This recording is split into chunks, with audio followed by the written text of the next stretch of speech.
Donc, porter une voix étrangère, la question de l'accent sur une langue étrangère dans la vie quotidienne d'un artiste-interprète. C'est pas toujours facile de savoir par où commencer pour traiter une telle question. J'ai décidé donc de commencer par la source de la question de la langue des marques, selon moi, la voix. Et pour être plus précis, les sons, ce que l'on entend. Je vous ai alors partagé cet extrait d'un texte récité par une voix étrangère, dans une langue étrangère, pour parler à la fois de ma vie quotidienne, qui se mêle avec ma vie d'artiste, interprète dans un pays étranger. J'ai envie de vous partager d'abord ma voix intime, celle qui correspond aussi bien à un artiste qu'à une personne qui part pour vivre à l'étranger. Être artiste à l'étranger, c'est un défi. C'est souvent besoin de partir, pour se sentir libre, pour pouvoir essayer des choses que tu n'aurais pas tenté d'essayer dans ton pays, ou pour éviter de te coincer dans des situations compliquées quand on parle d'un pays où la culture et le marché de la production artistique restent encore assez réduits. En même temps, il te faut parfois un manque de connaissances, presque un amour fou pour les risques. Parce que quand on part à l'étranger, c'est évident qu'on ne sait pas ce qui nous attend. On a sûrement un amour pour l'aventure qui nous guide dans notre chemin. Donc, partir à l'étranger pour être artiste peut paraître au départ presque comme un délire pour l'aventure.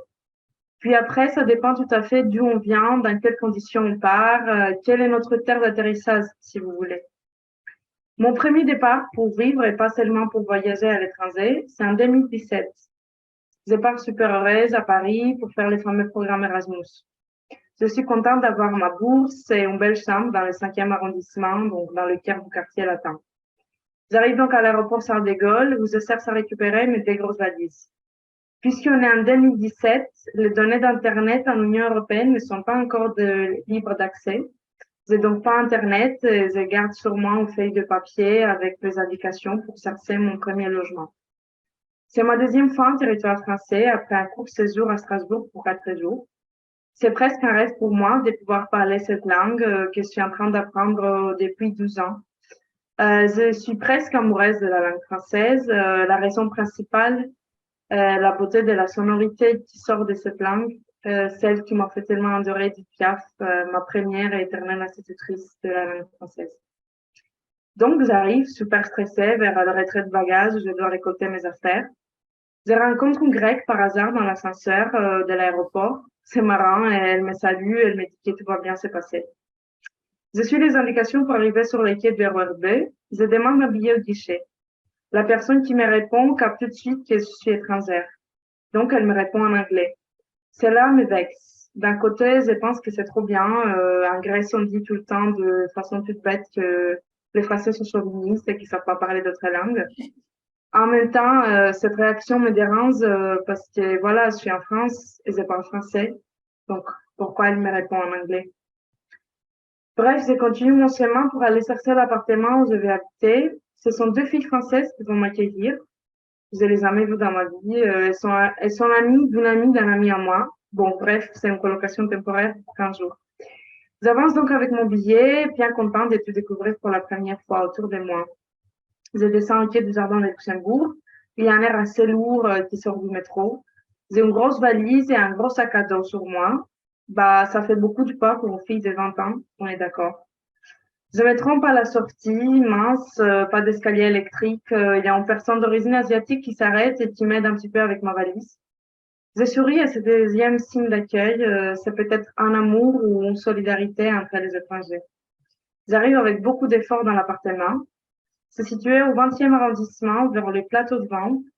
Les sons des noms de différents arrêts des bus s'ancrent dans mes oreilles. Je sonne à la sonnerie. Il n'y a personne qui descend pour m'ouvrir la porte. C'est un parfum désagréable, une odeur qui évoque presque un pipi qui me salue à l'entrée de l'immeuble. Je prends l'ascenseur pour monter au 7e étage. J'ouvre la porte et par grande surprise, je me rends compte qu'il y a encore des escaliers qu'il faut croiser pour arriver à la porte de mon nouvel appartement. Dans la porte, il y a une fille. Elle voit que je suis pleine d'affaires et après quelques instants, elle se rend compte que je suis incapable de mener ma valise toute seule. Du coup, elle vient m'aider. Je me suis réveillée à 4 heures du matin. Je suis super émue. Déjà à l'aéroport, j'étais nerveuse enfin, dans l'idée que je vais pas voir ma famille avant 6 mois et c'était la première fois que ça va durer si longtemps pour moi. La fille m'ouvre la porte de l'appartement. Il y a une petite fête qui est installée dedans. Tout le monde parle français hyper vite. Je commence à avoir mal à l'estomac à cause de la fatigue. Je comprends à peine ce qu'ils disent. J'essaie pourtant de participer au maximum, même si elles m'ont même pas dit où laisser mes affaires. Ils m'offrent au moins à manger et tout le monde part à peu près après 20 minutes avec mes colocs. Donc ça, c'est mon premier contact en tant que résidente en France. Je passe beaucoup du temps avec les étrangers pendant mon séjour. J'insiste beaucoup pour parler le français les plus possible. Parfois, quelques personnes continuent à me répondre en anglais jusqu'aux dernières minutes. Je veux dire jusqu'au dernier jour de mon départ à la boulangerie, il y a une dame qui me répond encore en anglais. Je suis fière de réaliser combien j'ai avancé pendant tous ces mois. Je parle vite sans réfléchir. Je me sens bien. J'ai envie de continuer à parler le français quand je vais rentrer en Grèce. Les jours de mon retour, 5 mois et demi après, toute fatiguée et pleine d'émotions, je tombe presque sur quelqu'un dans les bus. Ma première réaction, sans réfléchir, je lui dis pardon. Donc le français est alors ancré dans ma bouche. Cet amour pour la France ne s'arrête pas ici. J'ai continué à parler la langue, à visiter les pays, à la fois grâce au fil de mon histoire personnelle et des relations intimes qui les tissent, et à la fois à travers plein d'efforts et de travail de mon côté. Je m'engage en tant que bénévole pour accueillir des étudiants étrangers français en Grèce. Je regarde des films sans sous-titres, je lis en français. À la fin de mes études en lettres, j'ai décidé finalement de prendre les risques et de postuler pour un master de revenir en France 2 ans après. Cette fois, je serai installée à Grenoble, une ville qui m'est inconnue jusqu'à ce jour. Son paysage montagnard me fait un peu peur pour mes origines à côté de la mer. Quand j'arrive, j'ai bien confiance en moi pour mon niveau de français. Pourtant, tout le monde me fait le même commentaire. Vous avez un accent, t'as un accent, c'est trop mignon, tu viens d'où? Ce n'est pas Z, c'est G. Des mois? Ah, 2 mois. Toutes ces paroles répétitives s'ancrent de nouveau et de nouveau et de nouveau et plusieurs fois dans mes oreilles. Je suis un peu vexée. C'est peut-être à cause de ma fierté personnelle. Je suis quand même quelqu'un qui a beaucoup bossé pour avoir ce niveau de français. J'ai eu le C2 à mes 19 ans en parallèle avec mes études universitaires. J'ai été choisie par un master différent de ma filière des études précédentes. Je réfléchis plus en français qu'en grec quand je parle. Je comprends pas les commentaires autour de moi. Bon, deuxième raison qui me dérange, en Grèce, on accueille des migrants financiers de pays voisins, c'est-à-dire surtout des personnes qui viennent de pays où il y a beaucoup de problèmes économiques à la recherche du travail. En plus, aujourd'hui, avec les vagues migratoires des réfugiés, surtout à cause de la guerre en Syrie, les étrangers dans mon pays n'arrivent pas dans les meilleures conditions, voire même dans de très mauvaises conditions. Donc, faire un commentaire sur l'accent dans mon pays, ça veut dire toujours faire un commentaire sur les origines de la personne pour le dévaloriser. Donc, c'est un acte lié pour moi au racisme. Mais la vie fait que je suis une artiste. Donc, à la fin de mon master, nous créons avec une amie française une compagnie artistique. Je suis pour la première fois comédienne en français d'un texte écrit par mon collègue. Pour moi, c'est trop dur de prononcer les mots qui sont pas naturels dans ma bouche. Je sens parfois de ne pas pouvoir trop bouger ou élaborer mes capacités expressives. Je sens parfois une limite dans l'intonation de ma voix. Je sens que ma voix est moins forte quand je parle français. Je sens que ma bouche doit tricoter quand je parle français. 3 ans après, les mêmes commentaires continuent. Vous parlez très bien, mais vous avez quand même un petit accent. Vous venez d'où? Souvent, ces commentaires continuent à me déranger. Je me souviens la dernière fois que j'étais médiatrice dans une exposition. Vous avez un bon accent italien, me dit une dame après lui avoir expliqué le saut sur l'œuvre. Pourtant, je suis grecque, je lui réponds. Je n'ai jamais trop bien compris cette envie des Indes de te localiser sur la carte.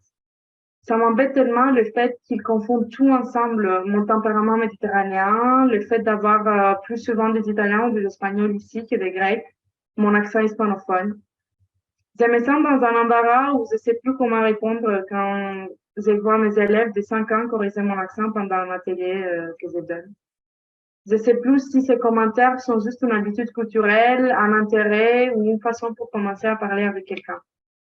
C'est peut-être aussi quelque chose qui est resté derrière un esprit de colonisation dont le passé de ce pays fait partie. Je ne sais pas pourquoi, mais je continue encore d'être vexée. C'est peut-être parce que je sais que je parle déjà bien la langue. C'est peut-être aussi parce que valoriser un accent me semble qu'il impose déjà beaucoup de limites. Parfois, j'ai envie d'expliquer tout bêtement, vous savez pourquoi en fait j'ai mon accent? Ben, je vais vous expliquer. Donc, si vous avez étudié la linguistique, comme moi j'ai fait à l'université, vous devez savoir qu'il y a plusieurs théories de l'acquisition linguistique. Par exemple, dans la théorie de l'interactionnisme, Lev Semyonovitch-Vygotsky soutient que le langage possède une origine sociale. L'enfant, d'après lui, dès sa naissance, est dans un réseau d'interaction familiale, ce qui lui permet de développer ses fonctions mentales supérieures, à savoir le langage et la pensée. L'enfant acquiert le langage grâce à deux racines. Une racine verbale de communication avec l'entourage et une racine intellectuelle avec la construction des représentations. Une autre théorie est celle de Piaget en constructivisme. Donc, selon Piaget, le langage se construit en suivant le développement cognitif. Les connaissances font suite aux activités du sujet et elles ne sont pas uniquement dues à une prédisposition génétique ou à l'imitation. Le langage s'acquiert selon les stages de l'intelligence sensorimotrice.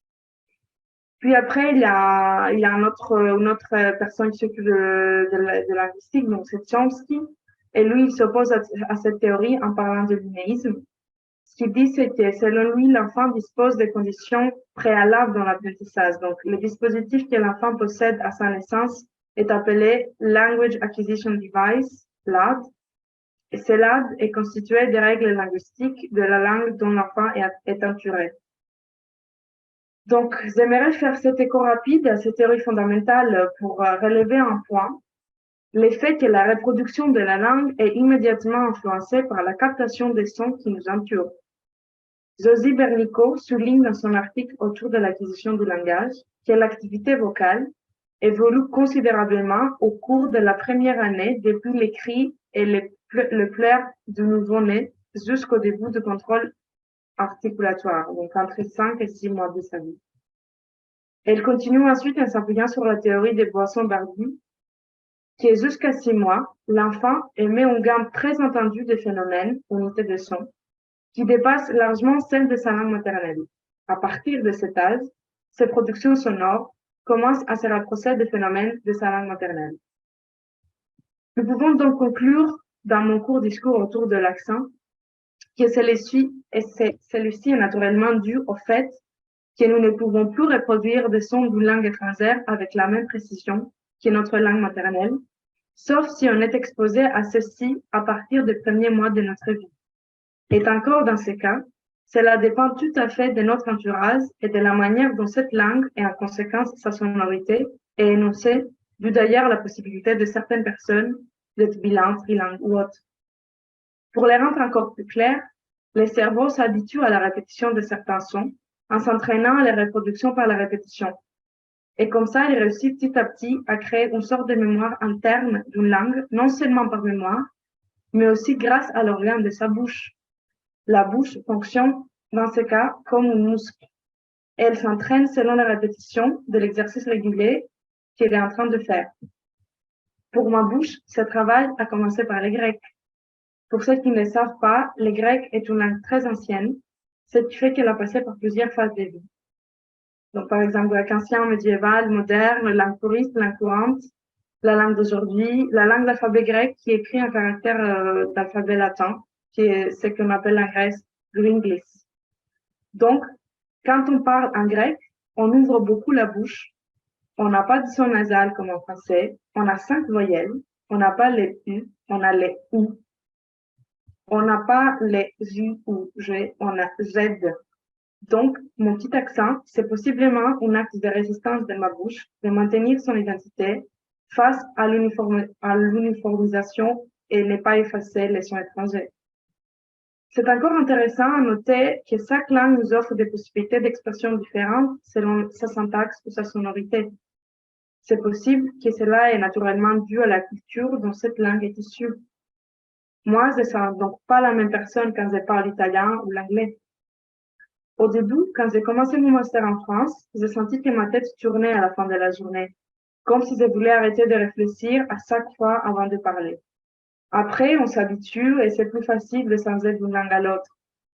C'est quand même un peu drôle, cette question autour de l'accent. Par exemple, quand j'ai acquis mon diplôme en master en art de la scène avec mention très bien, il n'y avait plus de souci que j'étais étrangère, car en fait, j'étais valorisée avec le même critère que tous les autres étudiants qui venaient de ce pays. Mais pourtant, j'ai toujours mon accent et pourtant, c'est toujours charmant. Et tous ces discours de fierté et presque d'embarras, juste pour vous dire que je suis finalement fière de mon accent, parce que cela fait partie de mon histoire intime et de mon identité. Ça montre mon effort pour arriver jusqu'ici. Ça montre mon amour pour apprendre la langue française. Ça montre aussi le fait que chaque langue est unique et que ça sert à rien à éliminer les traces d'une autre pour arriver à la parler. Donc, je vous demande d'être juste tolérant avec mon accent et de réfléchir avant de parler. Je vous demande d'écouter vos paroles, car qu'est-ce qui fait que quelque chose est juste ou pas juste? Qu'est-ce qui fait que quelque chose rentre ou pas dans les règles? Franchement, je ne sais pas ce que c'est, qu'est-ce que ça fait en fait, mon accent. Qu'est-ce que c'est mon accent? Pour moi, c'est tout naturel. C'est ma façon de parler, tout simplement. Merci de m'écouter. Bravo, Danaï. Merci Merci. beaucoup. C'était un peu rapide, peut-être pour les personnes qui ne comprennent pas l'espagnol, les français. Oui, mais t'inquiète pas, je pense qu'on aura d'autres occasions d'en reparler entre nous, etc. Et Super. peut-être si tu peux me partager ton texte, comme ça pourra m'aider à aider certaines personnes à comprendre si jamais ils ont des questions, peut-être pas maintenant, mais dans des futures conversations. Oui, bien sûr. Tu l'as pas reçu là? Parce que c'était déjà Envoyé par où? par ton mail perso. Ah, d'accord, j'ai pas regardé. Ben, je pense que je l'ai reçu. Ok. Mais merci beaucoup, c'était très émouvant en fait. Et, et même courageux parce que, ouais, je sais pas, ça m'a beaucoup touchée et ça m'a apporté un autre regard en fait parce que moi qui apprends aussi l'espagnol, mon but c'était vraiment de gommer tout accent et là du coup c'est un point de vue qui est vraiment en faveur de l'accent et je trouve ça très beau et ouais, merci beaucoup, c'est très touchant. Bon, mais merci à toi. C'est vrai que enfin, parfois, je me sens un peu agressif pour les questions autour de l'accent, mais c'est vrai que c'est quand même quelque chose ultra présent dans ma vie quotidienne. Enfin, c'est presque, je peux presque deviner les réactions en fait. Donc, ça commence à être un peu caricatural et ça m'a donné envie, voilà, de créer mon petit texte au départ de théâtre. Parce que pour moi, c'est un peu des dialogues qui se répètent à chaque fois avec les mêmes paroles. Et c'est vrai que moi, c'était aussi très inspiré. J'admire beaucoup une actrice grecque. Enfin, elle n'est pas connue à l'étranger. En plus, enfin, elle vient un peu des années 40, 50. Mhm. Et du coup, en fait, elle, quand elle énonçait ses paroles au théâtre, elle avait un petit, je ne sais pas comment dire, mais son articulation n'était pas très propre, tu vois. Comment on dit ça en français? Bah, tu l'exprimes très bien, hein. Je pense pas qu'il y Oui. ait... Et du coup, son prof de théâtre, en fait, elle lui avait dit qu'elle voulait aller faire de cours de orthophonie, on dit en grec. Et du coup, son prof, qui était aussi une grosse dame de théâtre, etc., lui avait répondu, fais pas ça parce que, bon, en grec, parfois, on est un peu, enfin, on dit des gros mots. Du coup, il a dit, tu vas parler comme des fesses. Enfin, que ça va être trop rond.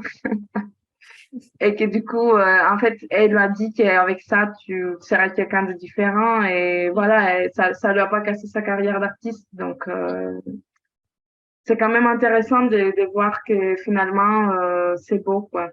Mhm. Et, euh, et du coup, toi, est-ce que, ben, je pense notamment quand tu étais dans le master de création artistique, est-ce que tu t'es senti, à quel point enfin, est-ce que tu t'es senti moins légitime d'être actrice en France que les Français, ou tu sentais quand même que tu avais ta place et ton originalité et ton identité du fait que tu aies un accent?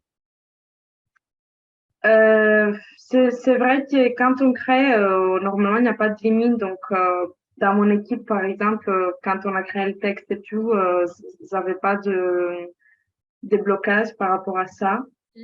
Mais c'est sûr que souvent, ils étaient un peu dans l'embarras ou c'était pas sûr comment une phrase peut être entendue, tu vois, parce que on peut pas, je crois que même si on parle trop bien en langue étrangère, il y a toujours au moins 10% qu'on rate toujours dans la, comme on dit, lost in translation. Vraiment, on perd un peu dans la traduction les lignes. Ouais.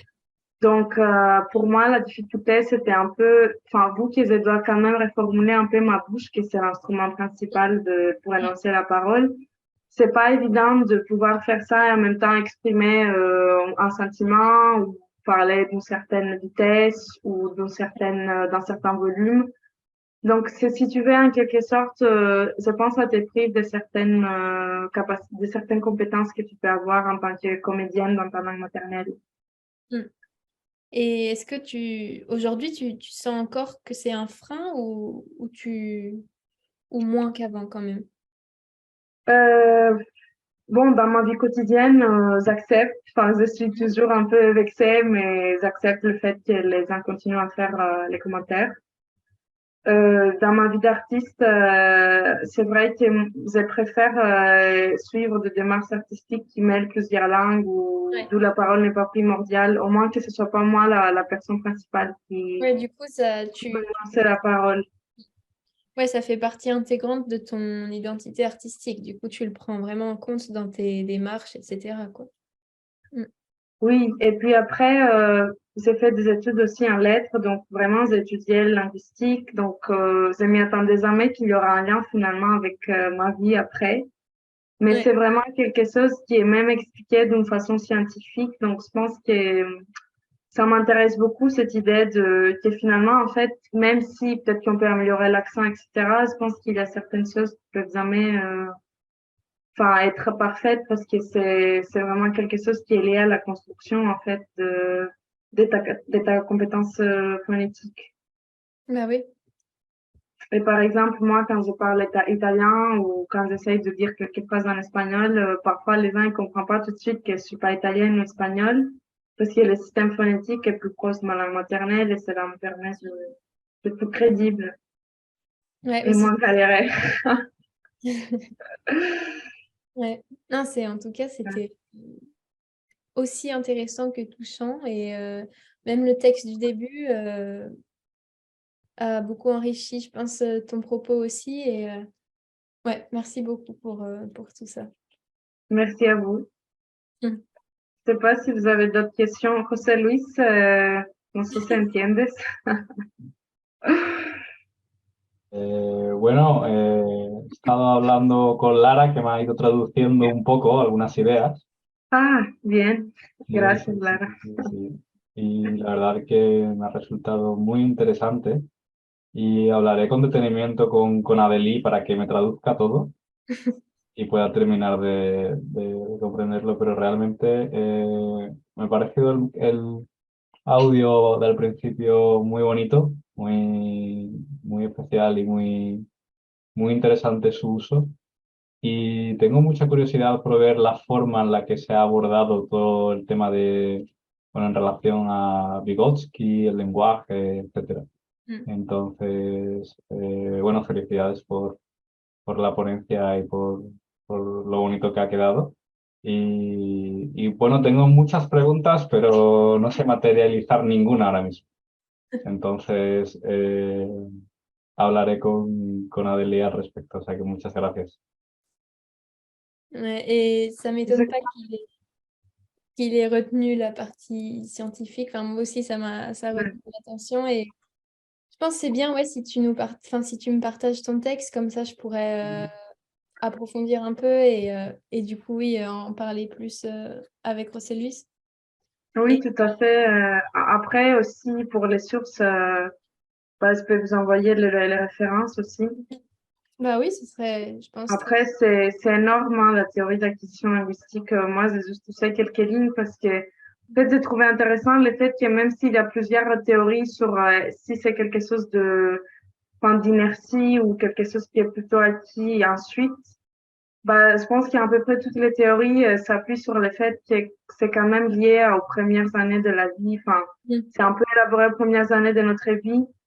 Donc, ça, quand même, ça résonne un peu dans toutes les théories, le fait que bah, si on n'est pas exposé dans certains stimuli, dans certaines sonorités, c'est beaucoup plus compliqué ensuite de imiter ou de, voilà, reproduire.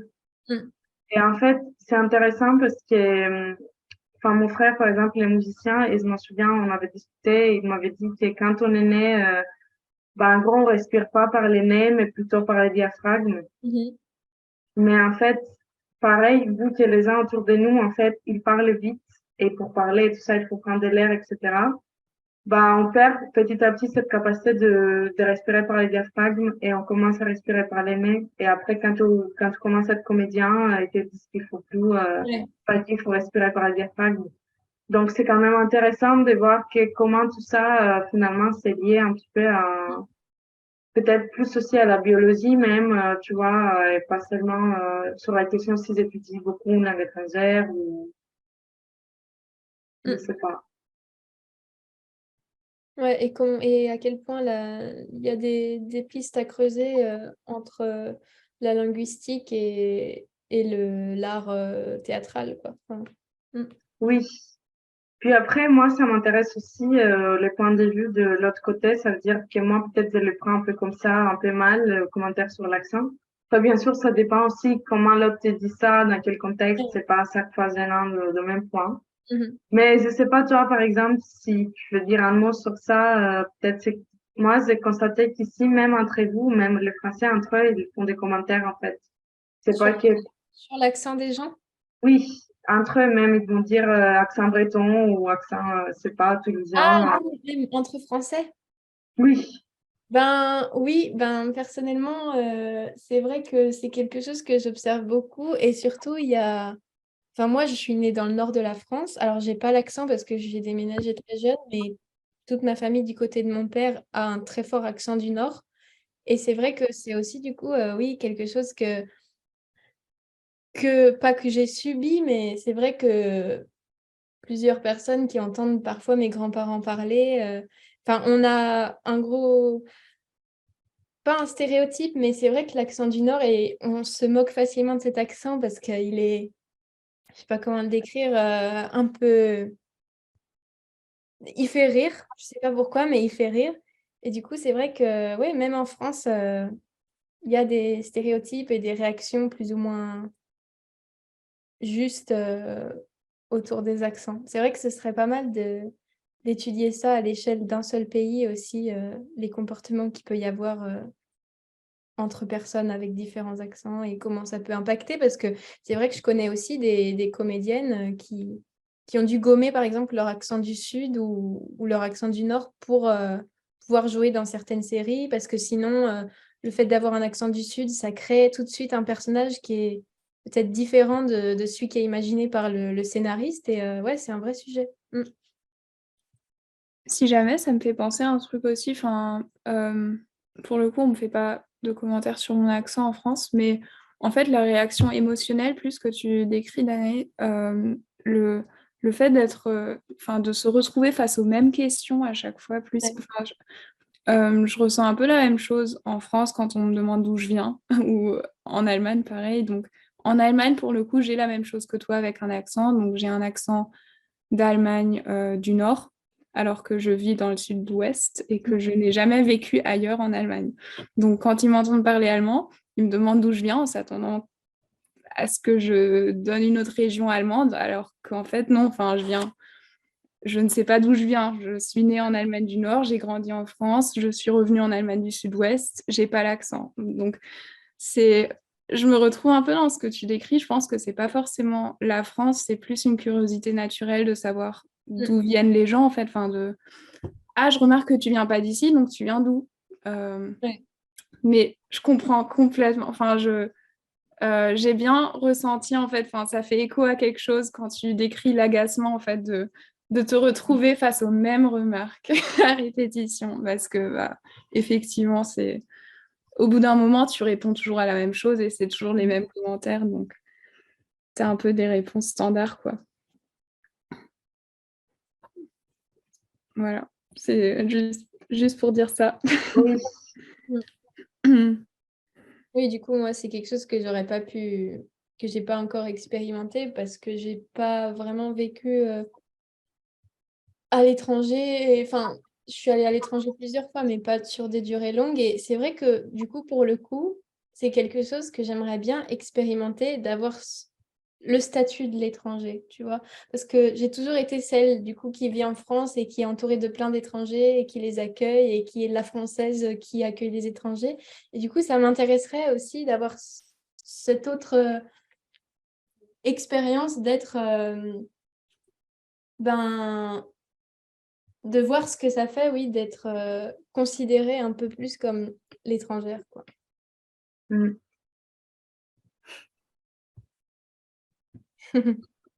En España, ¿cómo las personas dicen comentarios por el acento o cómo funciona? Se me lanzo les langues, c'est pour ma question. ¿Cómo? No he entendido muy bien la pregunta. Sí, porque la pregunta no me estaba en español. No, Oui. Adélie, tu veux traduire peut-être? Que sí se hacen muchos comentarios sobre el acento de las personas en España entre españoles, pero también si se hacen muchos comentarios cuando hay una persona extranjera que viene y que habla con cierto acento, Ujú. se suele comentar o... Pues mira, es una muy buena pregunta y no sé si, Vicente, ¿estás ahí? Puede que sí, puede que no. Bueno, es una pregunta muy buena que tal vez Vicente podría responder mejor. Pero sí, entiendo que la pregunta es si comentamos o se habla acerca Mm. del acento que no es propio, ¿no? Pues sí, pero sin micrófono. Pues sí, mira, precisamente, bueno, voy a hablar un poco, Adeli, ya tú después traduce lo que quieras, ¿vale? Ok, pero Pues estuve, pararte de estoy- vez en cuando y de vez en cuando, no después de una hora. vale, lo intentaré. Um, sí, es decir, creo que sí, que es algo natural y espontáneo el que nos llame la atención, aquello que es diferente, ¿no?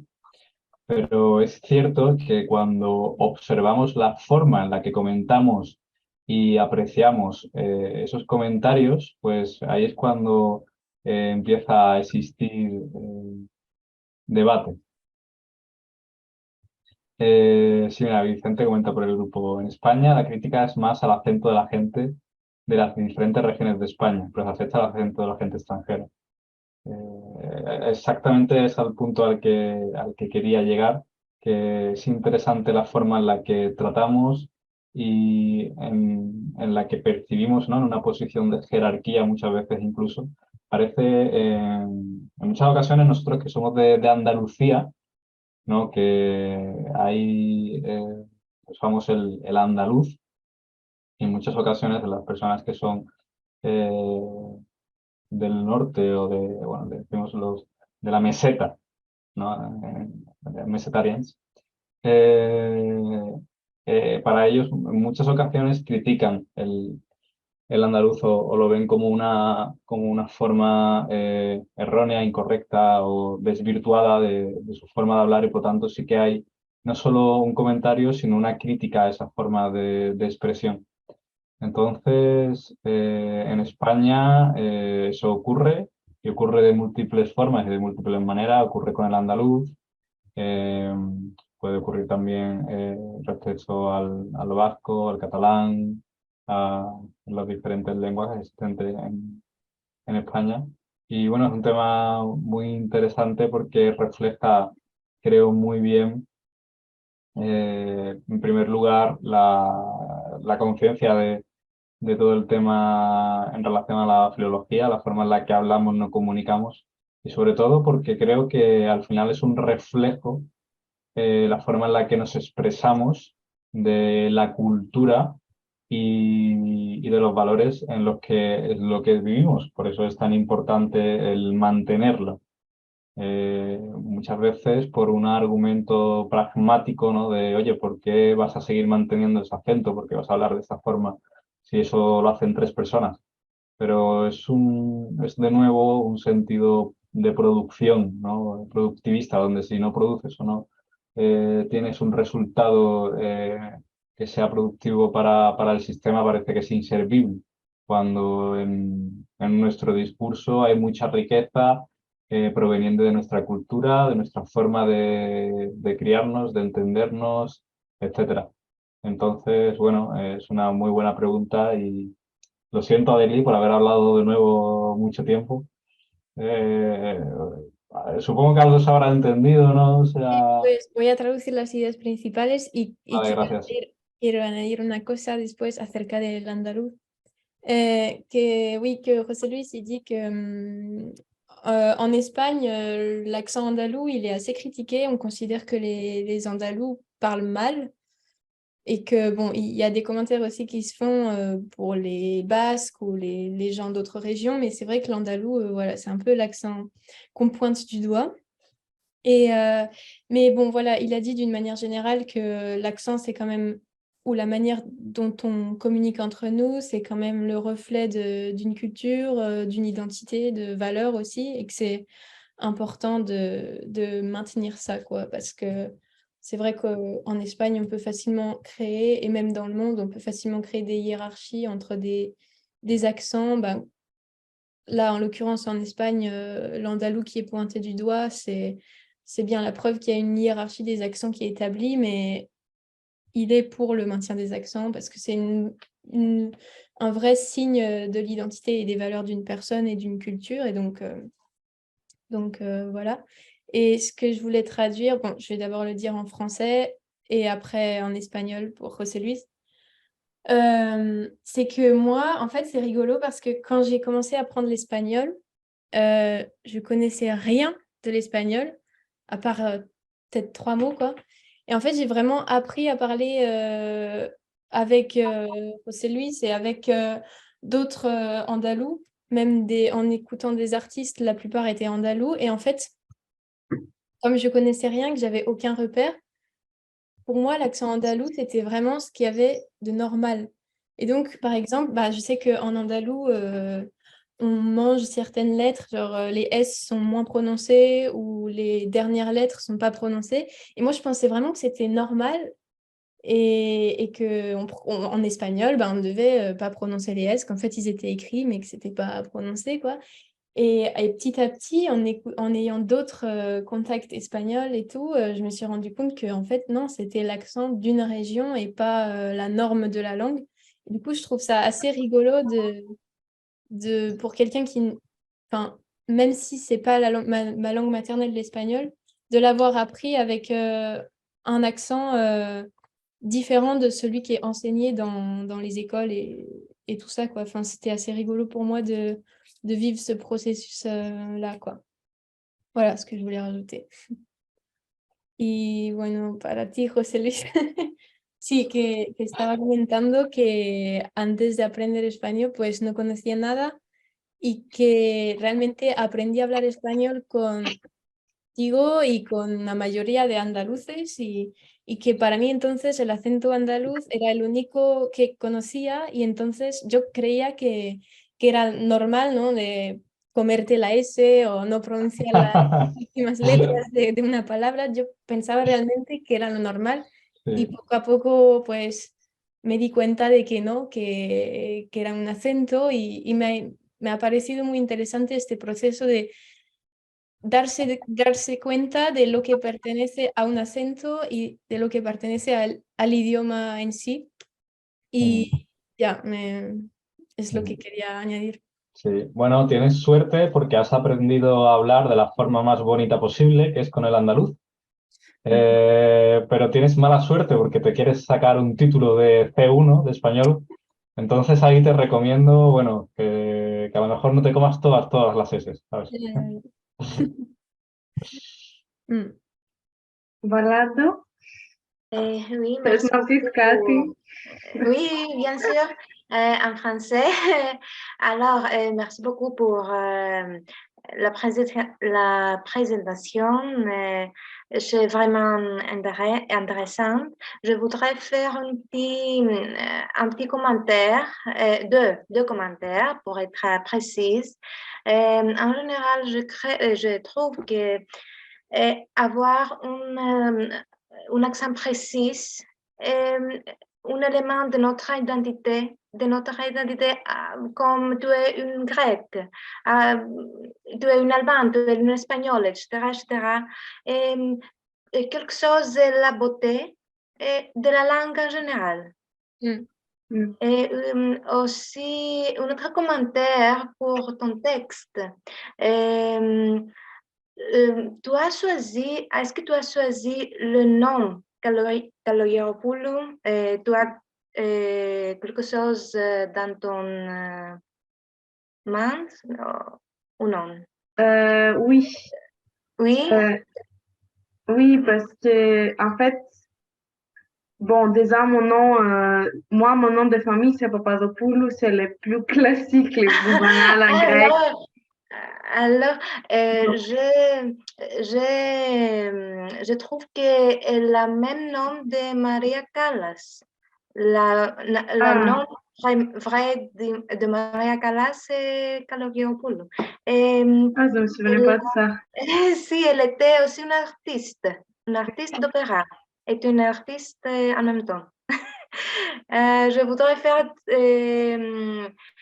ce petit commentaire. Merci beaucoup pour la présentation. Si. Merci beaucoup à toi. C'était un commentaire enrichissant aussi pour la proposition de Danae, je pense. Oui. Oui, après, tu vois, avec les noms, en fait, ce qui se passe, en fait, en grec, on a beaucoup de voyelles dans nos paroles. En fait, souvent, il faut qu'ils terminent quelque part parce qu'on lit tous les mots, tout ce qu'on voit. C'est pas comme en français où tu lis pas la fin. Donc, souvent, en fait, les mots sont plus longs parce qu'il faut toujours une voyelle entre les consonnes, en fait. Et donc, ça fait beaucoup de fois que les noms grecs apparaissent longs, alors que, enfin, je sais pas, je trouve ça tellement bête. Je trouve qu'un nom, c'est long, ça vient pas long petit. Ouais. Et en fait, les personnes qui sont nées à l'étranger, pas seulement en France, mais je crois aussi ailleurs, quand ils sont nés avec un nom grec, c'est pas pour quelle raison, mais ils prennent pas, comme en Grèce, on dit Papadopoulos pour les hommes et Papadopoulou pour les femmes. Ils s'appellent Papadopoulos. Je sais pas pourquoi. Je pense que c'est la même chose en États-Unis, non? Voilà, c'est la même chose. Je ne suis pas pour être sincère, mais peut-être c'est la même chose. Ouais, je pense que c'est comme ça. Et du coup, moi, souvent, quand j'ai fait même des contrats de travail, des choses comme ça, je vois mon nom mal écrit ou, tu vois, ça veut dire rien sans S. C'est ni masculin ni féminin pour nous, en fait. Ça veut rien dire. Et je trouve ça un peu rigolo, le fait que, par habitude, les personnes écrivent les noms comme ils pensent que c'est, alors que c'est pas du tout comme ça. Enfin, donc, j'ai fait exprès de choisir un nom qui évoque un peu le mien. Et aussi, c'est aussi un nom d'une autrice de théâtre, Xenia Kalogeropoulou. Oui. Donc, c'était un peu Une aussi autre ça. personne, une autre artiste, beaucoup d'artistes Oui. in cette présentation, bien sûr. Mais c'est vrai aussi qu'en Grèce, on était très critique avec les accents aussi des régions. Souvent, on avait l'habitude de dire, t'as un accent, tu viens du village, des choses comme ça, Ouais. non? N'est-ce pas? Balado, c'est vrai? Oui, une autre fois, s'il vous plaît. Non, j'ai dit qu'en Grèce, on avait beaucoup la mauvaise habitude de faire des commentaires sur les accents de personnes quand ils venaient des régions, des petits Si, villages, bien et tout sûr. ça. Bien sûr, par exemple, si une personne vient d'un village, d'une autre région de la Grèce, du nord, du sud, bien sûr, il y a beaucoup de similarités, mais beaucoup de choses qui sont différentes. Ok, parfois pour qu'on une mode plus comique, nous faire des commentaires sur la prononciation, les mots peut-être que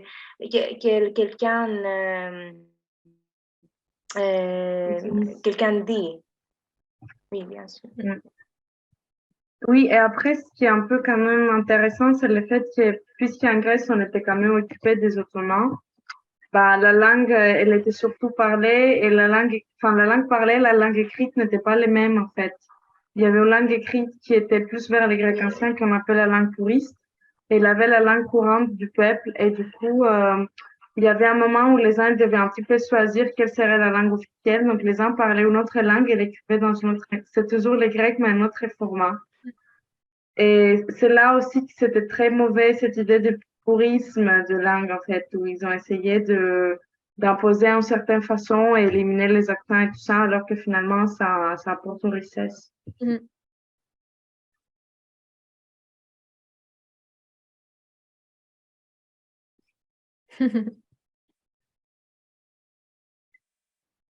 Et Oui. Laura, Juste au cas où je partage une vidéo, parce que voilà, c'est un chercheur dont j'aime bien le travail, parce que tu parlais de différentes approches au niveau du neurodéveloppemental, ce qui est un peu mon sujet en psycho. Donc, en fait, ce chercheur, il présente plusieurs études dans un livre qui s'appelle Apprendre, donc où il parle de plein d'aspects différents de l'apprentissage, mais dont notamment la langue. Et donc, j'ai trouvé une petite vidéo où il parle enfin, il résume un petit peu, si jamais. Merci. chouette. Je vais copier le lien, comme ça, on va le mettre dans la description de la vidéo YouTube pour les gens qui veulent aussi en profiter. Hop. Voilà.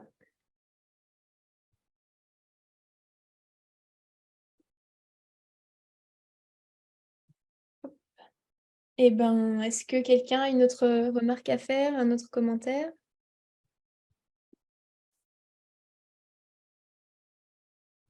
Non, c'est bon. Parce qu'on a fait lecture. On a déjà bien discuté, c'était très Ouais. riche. Et j'ai beaucoup aimé aussi comment chacun a pu s'approprier ton sujet et parler d'une expérience qui lui est proche. Donc, merci beaucoup, Danae, pour Bah, ce... merci à vous. Et c'est super, en tout cas, peut-être ça sera cool de donner une suite quand même à ce genre de questions. En plus, cette idée qu'on peut tous se rejoindre à travers plusieurs pays, c'est sympa, Mm, de l'interculturalité. c'est ça. Voilà. Super. Bah, merci. Enfin, je vais envoyer mon texte à Delhi, donc elle pourra peut-être traduire c'est lui. Bah, je Muchas vous dis, gracias. Ha sido una experiencia muy, muy interesante, muy bonita.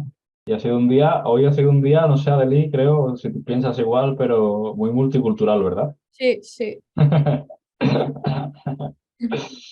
muy bien. À la prochaine, du coup. Ouais, à la prochaine. Au revoir. Bonne soirée. À plus, Danae. Salut.